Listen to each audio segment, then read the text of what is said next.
Hey y'all, what's up? Alexa, stop. Uh, I was listening to Biggie Smalls. It's his birthday today. He would have been 47. 47, wow. Uh, had he been alive, so. Uh, Rest in peace, Biggie Smalls. One of my favorite artists. You could probably age me based on that. Uh, but anyway, taking a break from my music. I haven't been on here for a while. Life happens. You got to deal with what you got to deal with. But hey, I'm back. And since it's still May, I still wanted to touch on some things about mental health awareness. I just looked on on Instagram, and there's some people saying May is for this or May is for that. Okay, but I'm gonna choose to recognize it as Mental Health Awareness Month. That being said, I want to talk a little bit more about bipolar in specific than just mental health in general, and just go from there. Um, a lot of people don't know what bipolar actually is. It's also called manic depression. And what it is basically you fluctuate between two moods. It's like a valley and a peak. Um, but there are different types of bipolar. Some people's valleys are lower.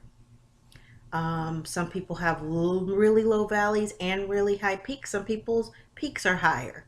Some people, their valleys and their peaks come faster. Some people come slower. Bipolar 1 is usually what people are referring to when they talk about bipolar. And that is where a lot of the times they're not talking about the depression part of it. They're talking about the wild behaviors and the you know delusions, the just the extreme behaviors, which can come with bipolar. Most people are not like that have bipolar. That's bipolar 1. I mentioned before that I have bipolar. I have bipolar 2, which means that I really don't have those super highs. I have what are called hypomanias. It's basically the period when I come out of the lows.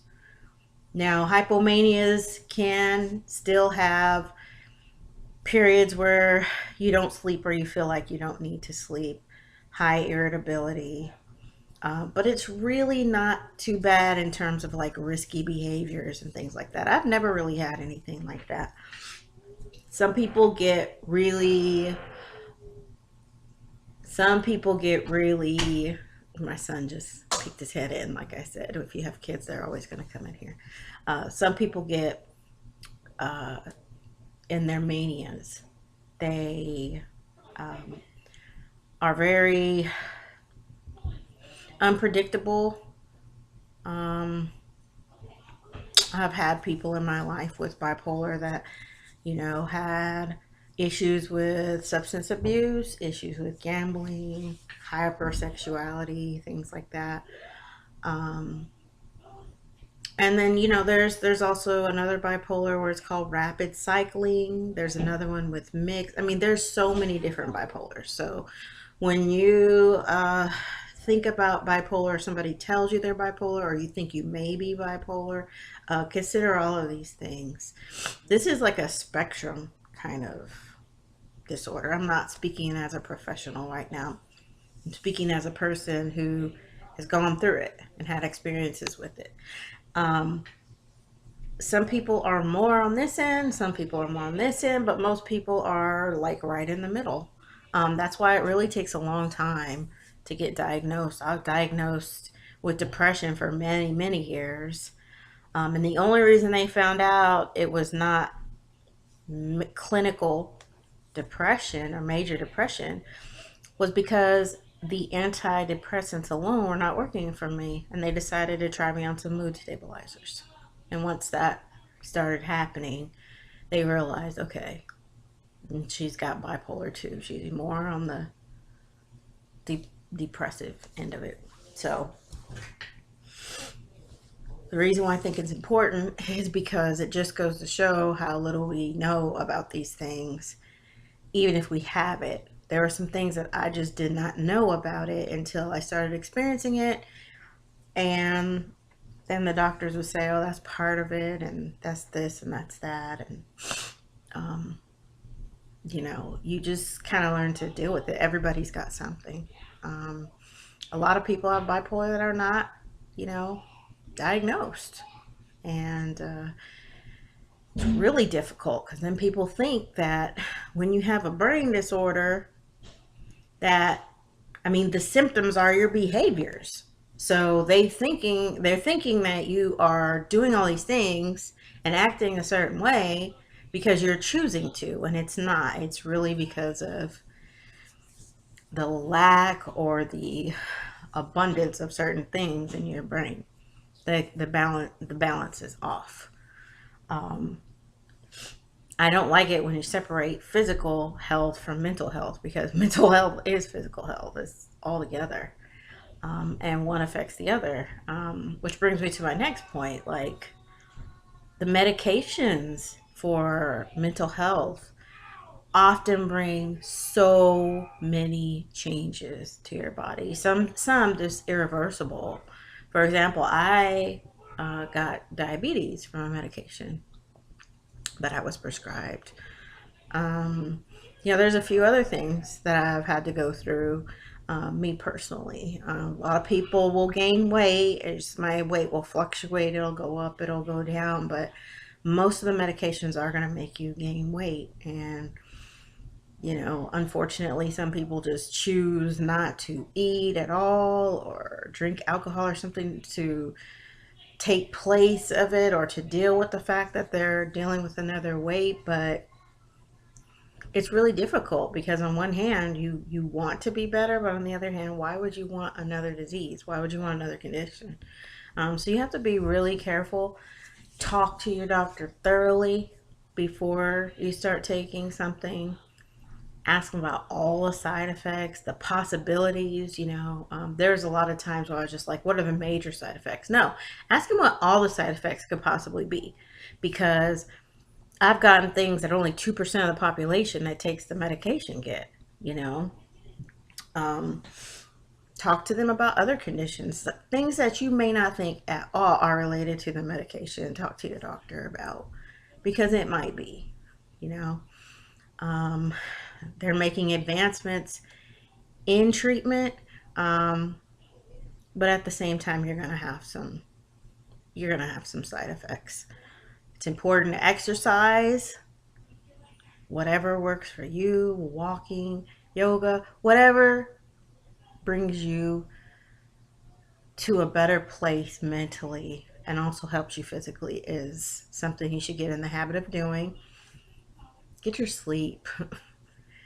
That's one of the first things they'll ask you if you go see a doctor. How are you sleeping? That's like an indicator of where you are mentally. Um, Eat well. Try to eat whole foods. I'm not the best at doing that, but I've been trying to change my diet once again, to include a lot more whole foods because it just makes you feel better. And there's research out there saying, it can heal your brain from these things. You know, um, I'm not sure. I mean, for everything you read that says one thing, there's going to be something you read that's going to say that's not true. So go with what you feel is the best for you. Take out time for you every day to read a book, paint, do your hair, put on a dress, for a guy or girl, it doesn't matter. Whatever is going to make you feel good about you, do it, because that's going to help your mental health. And when your mental health is good, your physical health is going to improve as well.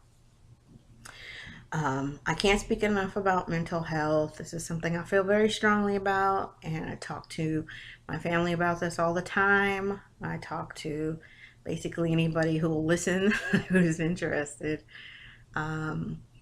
because it's really hard to hold these kind of things in and know that something doesn't feel quite right and not feeling that you have anybody you could talk to. The last thing I wanted to touch on was suicide.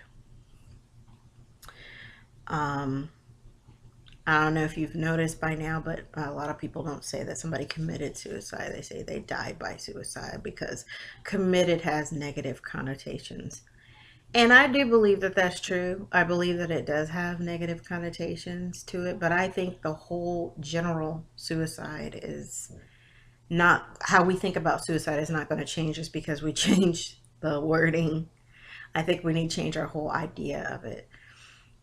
I don't think people, this is my opinion and my thoughts. I don't think people that commit suicide are bad at all. I think they're in horrible pain that they cannot deal with and they don't see a way out. So just like check on your people, you know. I mean, I know in our lives we have some people that are more closed off than others. They're comfortable with being by themselves, but if you haven't heard from them in a couple of days, pick up the phone, just be like, yo, you all right? You know, because that might make a difference. If you notice funny behavior, whatever, you know, talk to a person. If you have to call a 1-800 number and find out what you can do, if you don't think the person's being upfront, do it, because it's better if you do it and they get upset with you than you don't do anything and something happens. Suicide is a painful thing to talk about. A lot of us have been touched by it. This is something that we have to work on in our society, among many other things. But I just encourage you to keep your mind open when it comes to mental health and to try to build people up instead of tear them down. And don't say, oh, just pull yourself out of it, because guess what? If you can pull yourself out of it, don't you think they would have done that by now? So educate yourselves and be a part of people's lives. We're social beings. We're not meant to be locked up somewhere by ourselves. We're meant to be out socializing, doing things, not every day, not even necessarily every week. But socialization can take many different forms. Just make sure you love each other and take good care of each other, and most importantly, take good care of yourself. Because if you don't take good care of yourself, you can't take care of anybody else. So, happy Mental Health Awareness Month. I hope you all are well, and I'm sending you love and light.